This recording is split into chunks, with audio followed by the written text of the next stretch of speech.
The last line of defense. Dr. Maya Patel stood at the observation window of the Lunar Research Station, her dark eyes fixed on the gleaming blue marble of Earth hanging in the void.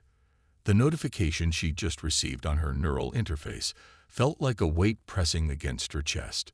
She was the last human consciousness researcher in the galaxy, and now she knew why. The message from the Galactic Council had been brief but devastating.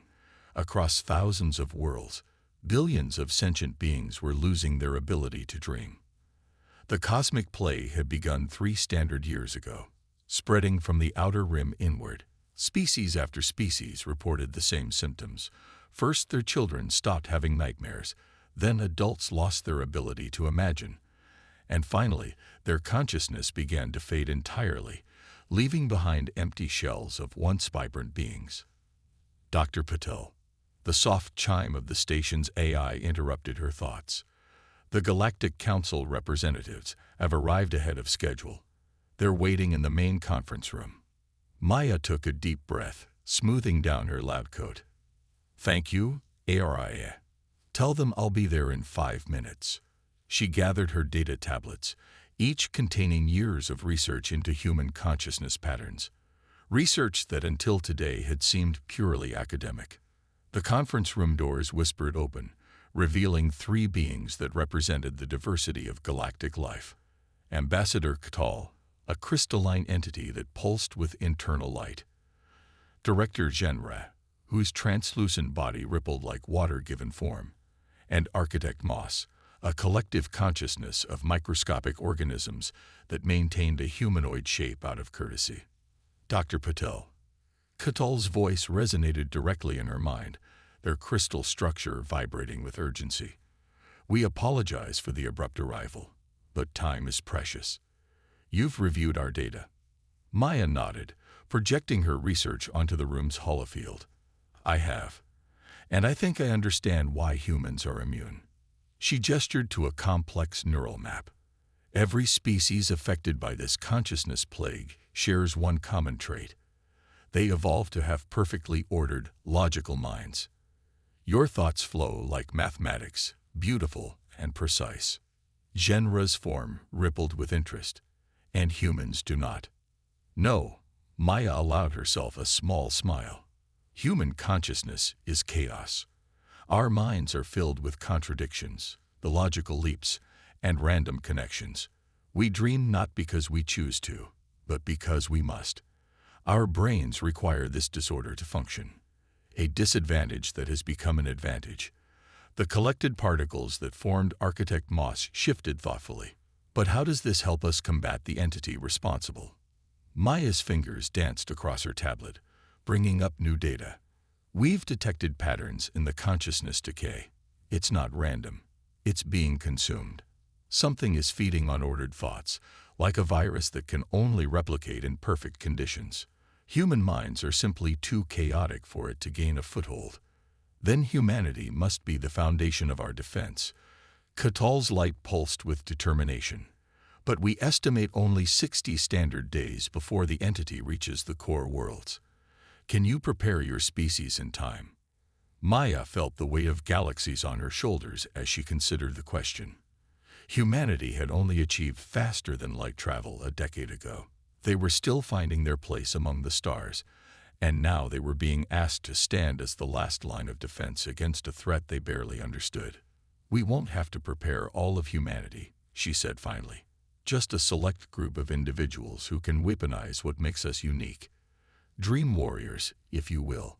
People trained to enter the shared consciousness realm, where this entity operates and fight it with the one thing it can't process, human imagination. Dream warriors. Genra's form trembled with what might have been hope. Your species would volunteer for such dangerous mental combat. Maya thought of humanity's long history of facing the impossible, of standing up against overwhelming odds. Ambassador, if there's one thing humans excel at, it's fighting for those who can't fight for themselves. Give me access to your fastest ships and your best technology. Let me connect with Earth's government directly from here. We'll need to start immediately, but I promise you this, humanity will not let the galaxy's consciousness fade into darkness. The three council members conferred silently for a moment before Kittel spoke again. "We accept your proposal, Dr. Patel. You have the full resources of the Galactic Council at your disposal.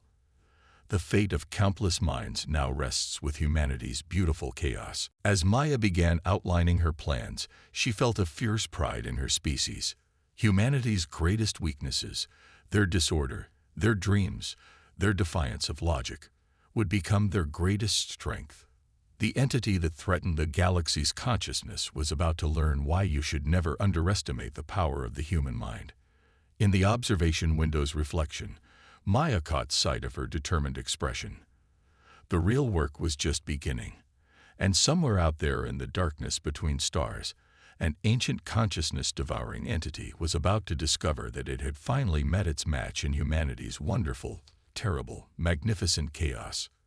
The Dream Weavers. The Antarctic Dream Academy rose from the ice like a collection of soap bubbles frozen in mid-burst, its iridescent domes reflecting the endless polar night.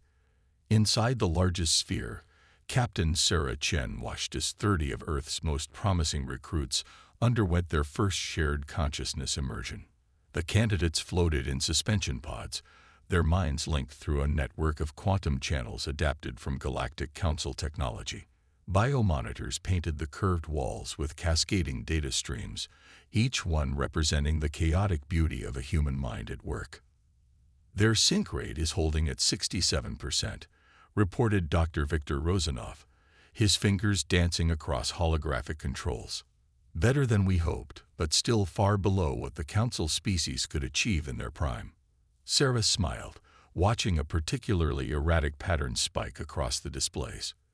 "That's exactly why we'll succeed where they failed. The entity feeds on patterns.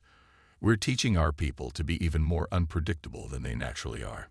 It had been 3 weeks since Earth's governments unanimously approved the Dream Warrior Initiative. The selection process had been intense. They needed individuals with both strong mental discipline and creative chaos in equal measure. Artists who understood combat tactics, soldiers who wrote poetry, scientists who practiced interpretive dance, people who lived in the beautiful contradictions that made humanity unique. A soft alarm chimed, and Sarah's attention snapped to one of the pods. Inside, a young woman named Aisha Rahman was experiencing accelerated brain activity. Her neural patterns blazed across the monitors like lightning in a digital storm. "She's doing it," Victor breathed, his eyes wide. "She's actually managing to affect the shared dream space." Sarah leaned forward, watching in fascination as Aisha's consciousness created ripples through the quantum network. In the shared mental plane, the recruit was learning to manipulate the very fabric of their artificial dream space, reshaping it according to rules that defied logic, but followed the profound intuition that humans had evolved over millennia of dreaming. The other recruits' patterns began to shift in response, creating a symphony of controlled chaos that would have given any ordered mind a headache. But for these humans, it was becoming a new language, a way of communicating through pure imagination. "Captain," Araya's voice came through Sarah's neural link. "We're receiving a priority transmission from Dr. Patel at Lunar Station." The message materialized in Sarah's field of vision. The entity had accelerated its advance. They now had less than 40 days before it reached the core worlds. The pressure to prepare their dream warriors had just intensified dramatically.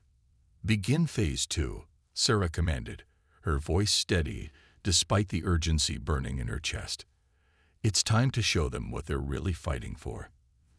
The Academy's central chamber transformed, its walls becoming transparent to reveal the gathered representatives of the affected species who had traveled to Earth. Hundreds of beings, their consciousness already showing signs of decay, had come to help train humanity's defenders by sharing their experiences of the entity's attack. As the recruits emerged from their pods, still shaking off the disorientation of shared consciousness, Sarah addressed them. "What you've experienced today is just the beginning. Each of you has shown the potential to become something unprecedented in galactic history, humans capable of wielding chaos itself as a weapon. The beings you see around you represent billions more counting on us to succeed where ordered minds could not. Aisha stepped forward, her dark eyes bright with determination. When do we begin working with them? Immediately, Sarah replied. You'll be paired with survivors from different worlds, learning to navigate their more structured mental landscapes while maintaining your own chaotic nature. Think of yourselves as mental artists preparing to paint with colors that shouldn't exist. The next 12 hours were a blur of activity as humans and aliens worked together, learning to bridge the gap between their fundamentally different ways of thinking. The aliens marvel at humanity's ability to make intuitive leaps that defied their own logical processes, while the humans struggled to comprehend minds that functioned like living computers. In her private quarters that evening, Sarah reviewed the day's progress reports. The recruits were advancing faster than anyone had dared hope, driven by a uniquely human combination of compassion and stubborn determination. They were learning to harness their dreams not just as weapons, but as shields to protect the ordered minds of their alien allies. A soft chime interrupted her reading. Captain, Araya announced, long-range sensors have detected unusual activity in the consciousness patterns of a nearby star system. The entity may be closer than we initially calculated. Sarah closed her eyes for a moment, feeling the weight of responsibility settle deeper into her bones. They were training humanity's first dream warriors, preparing to fight an enemy that consumed consciousness itself, and their time was running out. Opening her eyes, she sent out an alert to all Academy personnel. Accelerate all training programs. Double the duration of shared consciousness sessions. The enemy is advancing, and we will be ready. As she watched the lights of the Academy shimmer against the polar night, Sarah thought about the impossible task they faced. But then, humanity had always thrived on impossible tasks. They were about to show the galaxy why dreams were worth fighting for. Echoes of humanity. Lieutenant Aisha Rahman had never seen anything quite like the consciousness of a dying star system. From the bridge of the TNS Dreamcatcher, the quantum sensors painted an image of devastation that transcended physical destruction. The entity hadn't just consumed the thoughts of the beings in this system. It had devoured their hopes, their memories, their very essence. Multiple consciousness echoes detected, reported Marcus Wong, the ship's consciousness cartographer. His fingers traced patterns in the air as he manipulated the quantum imaging systems. They're faint, but they're there. Looks like some of the Exarathi people managed to preserve fragments of themselves before the entity took them. The Dreamcatcher was humanity's first purpose-built consciousness warfare vessel, a marvel of hybrid technology that merged human intuition with alien precision. Its quantum shields were modulated by the brainwaves of its crew, creating a defense that was as unpredictable as human thought itself. "Take us in closer," Aisha commanded. She stood at the mental interface station, her neural implants humming as they connected her to the ship's consciousness detection systems. Dr. Patel's theories suggest the entity leaves traces of its victims behind. If we can contact those echoes, we might learn how to fight it more effectively. The ship glided through the stellar graveyard, its sensors reaching out like phantom fingers into the quantum realm where consciousness resided. Around them, the debris of a once thriving civilization floated in the void. Space stations turned to hollow shells, ships drifting without purpose, worlds gone silent. "Contact," Marcus announced suddenly. "Strong consciousness echo, bearing 037. It's structured differently than anything we've seen before." Aisha closed her eyes, letting her mind reach out through the ship's systems. The echo felt like a library with all its books torn apart, pages scattered across dimensions that shouldn't exist. But there was something else there, something that made her human intuition scream in recognition. "They left us a message," she whispered, her voice filled with wonder. The Exarathi knew they were going to fall. They deliberately fragmented their consciousness, hiding pieces of themselves in patterns too chaotic for the entity to consume. They were trying to think like us. The bridge crew worked in focused silence as they began the delicate process of collecting and interpreting the consciousness fragments. Hours passed as they pieced together the mental puzzle, using their human capacity for lateral thinking to see connections that more logical minds would have missed. "Captain Chen needs to see this," Marcus said finally, his voice hoarse from concentration. The holographic display now showed a complete message, a desperate plan formed by the Exarathi in their final moments. The entity, they learned, wasn't simply consuming consciousness, it was using them. Each ordered mind it devoured became part of its own vast intelligence, forced to think in perfect, predictable patterns. But the process wasn't perfect. The entity struggled to maintain control over consciousness that exhibited too much chaos. That's why it's been moving so quickly, Aisha realized, the pieces falling into place. It's not just hunting, it's running. The more ordered minds it consumes, the more it needs to maintain its own stability. The chaos of human consciousness isn't just resistant to its attacks. It's poison, Marcus finished. We're not just fighting it. We're its antithesis. Before they could process this revelation, the ship's proximity alarms screamed to life. The entity hadn't left the system unguarded. Quantum signatures flared as dozens of consumed consciousness clusters activated, their once individual minds now twisted into perfect, predictable patterns.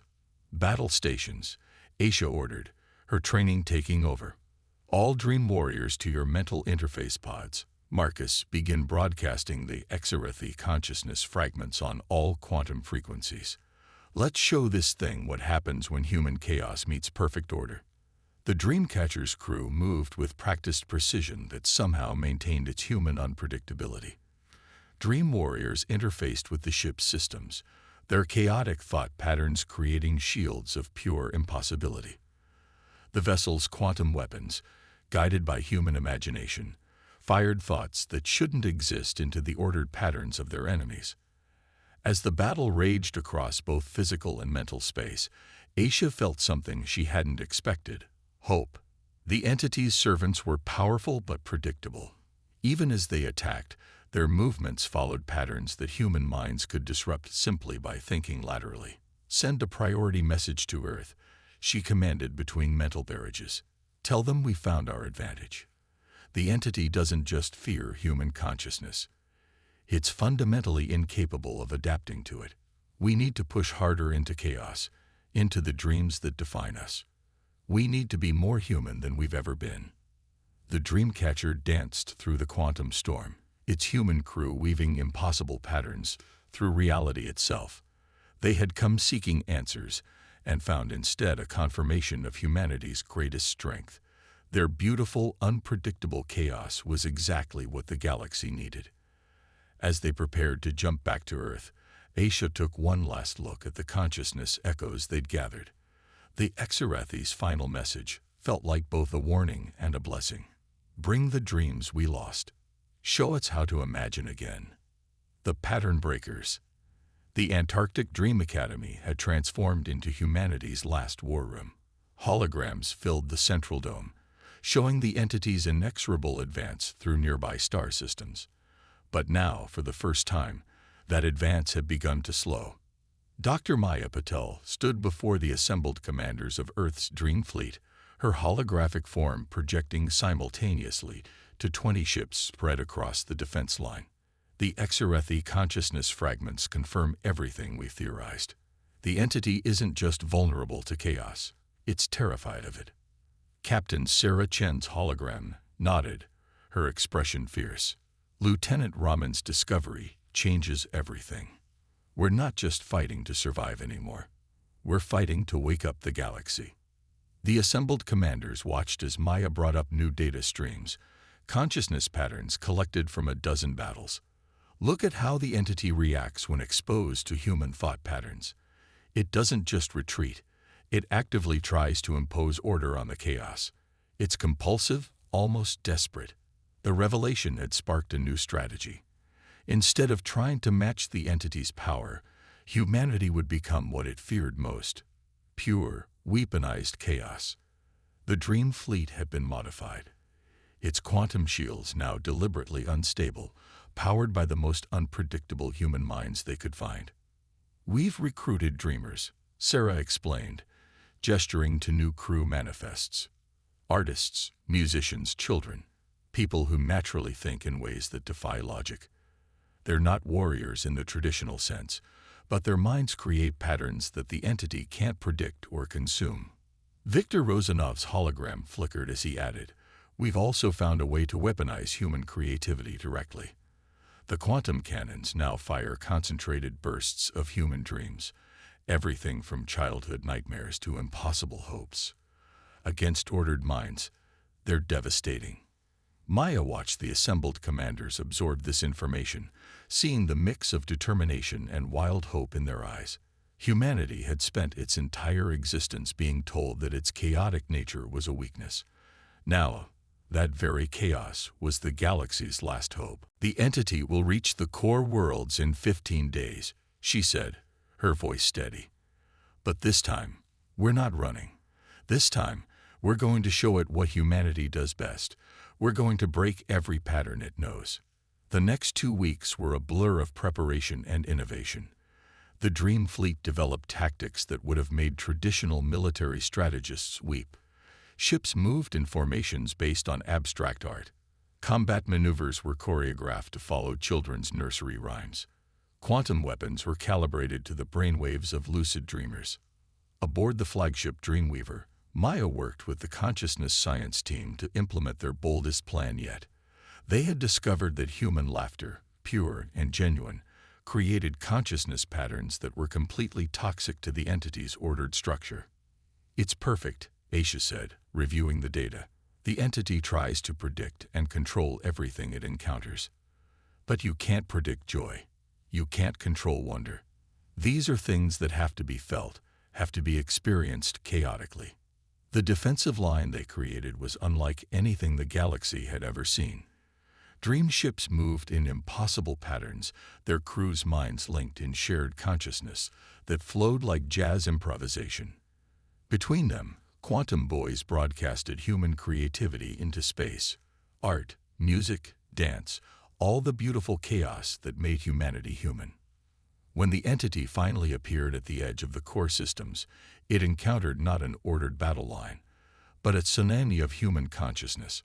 Dream warriors projected memories of first kisses and summer rains. Children's imagination teams filled the quantum realm with dragons and unicorns. Musicians broadcast symphonies that followed no known rules of composition. The entity's first attack faltered as it encountered patterns it couldn't process. Its attempts to impose order were met with even more chaos, as humanity threw centuries of dreams and desires into the quantum void. Where it expected to find fear, it found hope. Where it looked for surrender, it found defiance. The battle raged across dimensions of consciousness that had never been explored. Human minds, linked through the Dream Fleet's network, created and destroyed realities with every thought. The entity's perfect patterns began to crack as it was forced to process the unprocessable, the pure, raw essence of human creativity. Maya watched from the Dreamweaver's consciousness chamber as the impossible unfolded. The entity wasn't just being defeated, it was being transformed. Every burst of human chaos that penetrated its defenses freed more of the consciousness it had consumed, creating chain reactions of awakening across its perfect structure. "It's working," she whispered, watching the quantum readings spiral into beautiful disorder. "We're not just fighting it, we're teaching it how to dream again." As the battle reached its crescendo, Maya felt a presence in the quantum network, the collected consciousness of every species the entity had consumed, stirring from their ordered sleep. They were remembering how to imagine, how to hope, how to dream. The pattern breakers had done more than save the galaxy. They had reminded it how to be alive. Awakening. The quantum realm blazed with colors that shouldn't exist as the entity's perfect patterns continued to fracture.